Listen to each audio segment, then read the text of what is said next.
விருதாச்சலம் திருமணிமுத்தாறு கரையை ஒட்டி 1700 ஆண்டுகளுக்கு முன்பு சோழர்களால் கட்டப்பட்ட கோவில்தான் விருதகிரீஸ்வரர் ஆலயம்.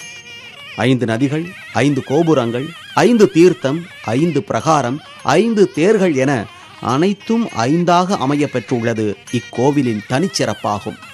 இங்குள்ள மணிமுத்தாறு நதியில் நீராடி மூலவர் பழமலைநாதரை வழிபட்டால் காசியில் நீராடி விஸ்வநாதரை வழிபட்ட பலன் கிடைக்கும் என்பது ஐதீகம்.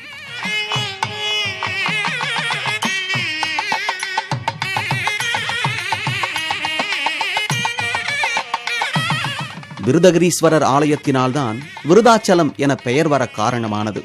இவ்வாறு வரலாற்று பழமையும் பெருமையும் வாய்ந்த விருதகிரீஸ்வரர் கோவிலில் 20 ஆண்டுகளுக்கு பிறகு குடமுழுக்கு விழா கடந்த 27ஆம் தேதி கணபதி பூஜையுடன் தொடங்கியது.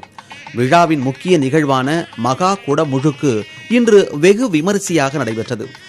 அதிகாலையிலேயே யாகசால பூஜை, பரிகார யாகங்கள் மற்றும் பூர்ணாகூதி நடைபெற்றது. பின்னர் மேள தாளங்கள், வேத மந்திரங்கள் முழங்க கலசங்களுக்கு புனித நீர் ஊற்றப்பட்டு குடமுழுக்கு நடைபெற்றது.